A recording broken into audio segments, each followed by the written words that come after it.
Bonjour, bienvenue au Château du Moulin. Je m'appelle Cyril Violot, je suis l'un des deux copropriétaires du château.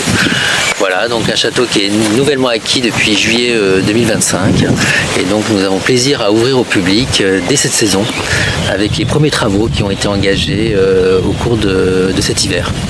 Ah, le château, on l'a choisi, ça a été un coup de cœur immédiat en fait, déjà par la beauté du bâtiment au milieu de ces douves, entouré d'eau, et puis bien évidemment la nature comme un écrin végétal qui est donc tout autour et qui fait que ce lieu revêt un caractère un peu magique en fait. Il est un petit peu isolé, il est caché ce château, il est un petit peu secret, donc on ne peut pas le voir, il faut marcher pour le découvrir, donc c'est ce qui nous a plu aussi. Alors les visiteurs, pour l'instant, ils peuvent voir quelques salles à l'intérieur, dans chacun des deux bâtiments. Donc le premier bâtiment qui est le Châtelet ici, ils peuvent voir les deux premières salles à gauche, qui sont donc une bibliothèque et cabinet de curiosité, et une seconde salle qui est une salle qui est en fait correspond à l'ancienne cuisine médiévale, qui a aussi été renommée salle des gardes, mais qui est véritablement l'ancienne cuisine et qui est une salle classée au monument historique. Voilà, sur croisée d'ogives, magnifique, dans un style gothique flamboyant. Et puis l'autre bâtiment, qui est donc le logis seigneurial, les visiteurs peuvent donc voir actuellement le rez-de-chaussée avec le salon et son plafond du XVIe siècle, sa cheminée armoriée, la salle à manger, également dans un décor totalement néo-gothique, et puis la chapelle qui est également elle-même classée aux monuments historiques. Les visiteurs peuvent ensuite se promener, évidemment où ils souhaitent. On les invite à faire le tour des douves, à se promener également dans les bois et aller voir les jardins qui sont ici de l'autre côté. Tout comme ils peuvent aller voir également une petite exposition documentée à partir des archives départementales du Loir-et-Cher, donc des archives du château bien sûr. Et puis ils peuvent également donc se promener librement dans tout le domaine qui fait à peu près une quarantaine d'hectares. L'idée en fait ici pour les visiteurs, c'est que la visite se fasse de manière sereine, apaisée, dans le calme. Il n'y a pas trop de visiteurs, on doit prendre son temps, on peut se poser, nous avons installé des bancs de ci, de là, et donc plus les visiteurs resteront longtemps, et mieux ce sera finalement. Donc on souhaite vraiment que chacun prenne son temps au cours de cette visite. Alors je peux vous inviter effectivement à aller voir maintenant une très belle salle, une des deux salles classées du château. Allons-y tout de suite. Donc nous franchissons les douves sur un pont dormant, et après il y a un pont fixe, mais autrefois il y avait un pont-levis.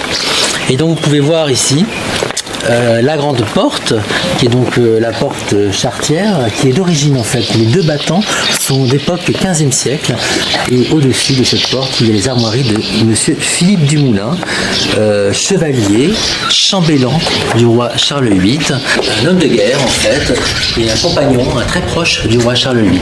Voilà. Alors c'est amusant parce qu'effectivement on arrive également, nous sommes accompagnés par les oiseaux. Et donc nous allons nous diriger dans cette très belle salle donc gothique que vous allez voir tout de suite. Alors c'est comment habiter dans un château ? Habiter dans un château, écoutez, c'est avoir la chance d'être dans un cadre absolument extraordinaire, magnifique, je dirais un peu exceptionnel. Regardez ce paysage le matin lorsqu'on prend son petit déjeuner. Mais c'est aussi, habiter dans un château, c'est aussi accepter un certain inconfort. Donc effectivement, il y a beaucoup de travail à effectuer. L'hiver il fait froid, c'est pas toujours très pratique, bien évidemment, mais je crois qu'en fait, quand on est passionné, on passe au-delà de toutes ces petits inconvénients et c'est certain inconfort effectivement. C'est un vrai plaisir en fait d'habiter dans un château, et c'est échapper au monde, c'est sortir du quotidien, c'est être ailleurs, voilà. Une plongée un petit peu dans l'histoire, mais aussi dans un cadre encore une fois qui est un peu enchanteur. Voilà, donc nous nous retrouvons maintenant dans la salle qui est en fait l'ancienne cuisine médiévale, qui a été longtemps nommée salle des gardes, mais nous pensons véritablement que c'est bien la salle des cuisines, puisqu'en fait les cuisines, vous savez, n'étaient pas dans le logis seigneurial principal pour des raisons de sécurité. Et cette salle donc qui est classée monument historique depuis 1927 a une superbe voûte en fait, avec un pilier central qui soutient tient 4 croisées d'ogives, vous voyez, où on peut voir avec comme pied de voûte les armoiries de Philippe Dumoulin qu'on retrouve partout dans le château. Donc 3 bandes d'argent sur fond d'azur et d'autres éléments mobiliers ici, comme par exemple cette table qui est probablement la plus ancienne du château, hein, qui était là puisqu'on la retrouve déjà sur des photographies du 19e siècle et dans des inventaires, donc probablement le meuble le plus ancien. Les autres pièces de mobilier sont des pièces gothiques ou néo-gothiques, comme on peut le voir ici sur ce coffre ou sur ce banc qui est de style gothique flamboyant. Voilà, et puis nous avons une tapisserie ici de Felletin qui est dans la Creuse, à côté d'Aubusson, une tapisserie du XVIIe siècle et qui représente vraisemblablement Alexandre le Grand. Certains disent aussi que ça pourrait être encore Néron, mais bon, on est plutôt sur Alexandre le Grand et son cheval Bucéphale. Voilà. Il y a d'autres éléments, y compris contemporains, parce que c'est très important de noter que c'est un château qui vit en fait. Ici, on n'est pas dans un musée, on est dans un château où chaque pièce est habitée, chaque pièce est occupée quotidiennement. Dans cette pièce, par exemple, ce sont les repas avec des amis, les petits déjeuners, les déjeuners parfois et les dîners. De grands feux de cheminée évidemment l'hiver. Le château, même si d'un relatif confort, a quand même un chauffage, en tout cas au bois, donc, et puis que complété par des feux de cheminée, donc c'était plutôt agréable. Un petit détail original dans cette salle, donc vous pouvez voir cette très grande cheminée, qui est la plus grande cheminée du château d'ailleurs, et il y a un élément qui est assez atypique, qui est une rôtisserie, ici en fait, qui est un mécanisme donc, pour faire effectivement tourner les viandes, et en fait qui était actionné par un petit chien. Alors, qui courait, probablement un petit chien qu'on avait peut-être fait boire, ou en tout cas, le pauvre petit chien, la condition animale n'était pas la même à l'époque, mais effectivement, il devait courir pour pouvoir actionner cette rôtisserie. Voilà. En fait, maintenant, on va aller dans la chapelle, qui est également une des 2 pièces du château classées monument historique, sachant que l'ensemble du château, à l'extérieur, est classé au monument historique depuis 1927. Comme vous pouvez le voir, on a ici une façade donc en briques et en pierre de tuffeau au niveau des angles et des fenêtres, des ouvertures. Une brique losangée tout à fait typique de la Sologne, avec une alternance de rouge et de noir, et donc dans un style de gothique flamboyant ici. On est vraiment sur du gothique flamboyant, on est sur un château qui est totalement de style médiéval et non pas sur un château Renaissance.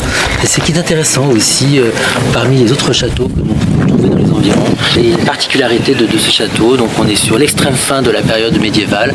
Il a été construit entre 1482 et 1502, donc par son commanditaire, monsieur Philippe Dumoulin. Bonjour. Bonjour. Écoutez, maintenant je vous invite à rentrer dans le logis seigneurial, donc on va être le bâtiment dans lequel vivait le seigneur, donc Philippe Dumoulin en tout cas, à la fin du XVe siècle et ensuite au XVIe siècle, et ensuite tous ses descendants. D'ailleurs on passe par cette belle porte qui est aux armoiries, vous voyez, de Philippe Dumoulin, qu'on trouve absolument partout, hein. Donc les 3 bandes d'argent sur fond d'azur. On va au premier étage, on va dire.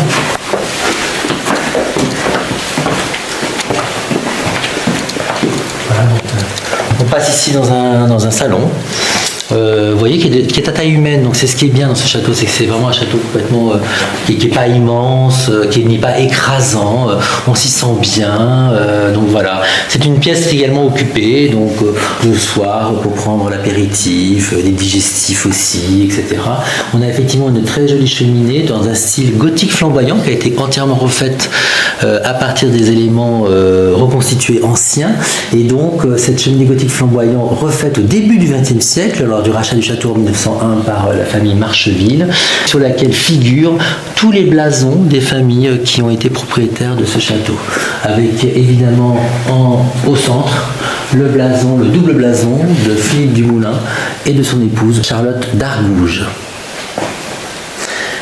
Une particularité aussi, on peut voir dans ce château, c'est assez amusante parce qu'on le voit pas partout, c'est le système de chauffage qui a été installé début du XXe siècle avec ces grandes plaques de fonte qui sont en fait des radiateurs, effectivement, donc chauffage au fioul, hein. qui donc figure absolument dans toutes les pièces du château. Donc cheminée en fait maintenant effectivement dans laquelle on ne peut plus faire de feu, contrairement à la salle que nous avons vue précédemment. Je vous invite maintenant à aller voir la chapelle. Petite chapelle, mais un petit bijou. Petit bijou, donc chapelle qui est classée monument historique. Chapelle dans un style gothique flamboyant et dont les vitraux sont d'origine du XVe siècle, notamment tous les vitraux en couleur. Donc ça c'est assez exceptionnel. Donc, vous voyez une chapelle qui est attenante tout simplement au salon. Un élément important dans un château, une chapelle, c'était vraiment une marque aussi d'attachement bien sûr à la religion chrétienne. Et puis je rappelle que Philippe du Moulin était un grand serviteur du roi, chevalier, compagnon d'armes. Il aurait contribué d'ailleurs aussi, Philippe du Moulin, à sauver le roi sur un champ de bataille, la bataille de Fournoux dans les campagnes d'Italie, donc Charles VIII. Après il a eu ce très beau mariage avec Charles d'Argouges. Donc effectivement de grands événements qui ont jalonné sa vie et qui lui ont permis aussi de construire ce château. Voilà. Petite particularité dans cette chapelle. Une dernière petite particularité dans cette chapelle, un petit détail mais qui a son importance. Cette chapelle contenait une sainte relique. Tout à fait. C'est attesté et prouvé et sourcé dans les archives du château. Sainte relique qui malheureusement n'existe plus, consistait en un morceau de la vraie croix. Voilà. Et puis donc on peut terminer cet aperçu en fait du château, puisqu'il est encore en cours de réaménagement, récemment acquis par la salle à manger. Salle à manger qui est utilisée également plutôt l'été, bien sûr, le soir ou à midi lorsqu'il fait trop chaud dehors. Et cette salle à manger est dans un style totalement gothique flamboyant, comme vous pouvez le voir notamment par la cheminée. Donc armoriée là aussi aux armes de Philippe du Moulin. Des petits personnages également sur son bandeau de cheminée. Et puis donc on est dans un décor qui est complètement néo-gothique, je dirais dans le style de Viollet-le-Duc, puisqu'en fait le château avait été entièrement restauré par monsieur Compagnon de Marcheville, aidé du conservateur de l'époque, Charles Génuis, élève et suiveur de Viollet-le-Duc. Alors, donc nous sommes ouverts effectivement depuis le Pâques et nous ouvrirons jusqu'aux Journées du patrimoine, un week-end sur deux, effectivement parce que il faut gérer aussi le domaine et les travaux qui sont en cours. Donc actuellement un week-end sur deux, jusqu'au mois d'avril, mai, juin et jusqu'au 11 juillet, et à partir du 11 juillet jusqu'au 16 août, de manière ininterrompue, tous les jours, tous les après-midi, de 13h30 à 19h30. Ça sera entre le 11 juillet et le 16 août. Et actuellement ouvert tous les 15 jours, entre 14h et 18h. Alors je vous invite à aller regarder le site internet www.chateaudumoulin.fr pour tous les détails et également le droit d'entrée évidemment que nous demandons et qui contribue grandement à nous aider pour la restauration de ce château. Les visiteurs sont évidemment les bienvenus. On souhaite simplement partager cette passion. On est vraiment très heureux de vous accueillir. Et donc, nous vous attendons donc, au Château du Moulin, un endroit absolument magique et merveilleux, un petit peu à part des grands châteaux de la Loire.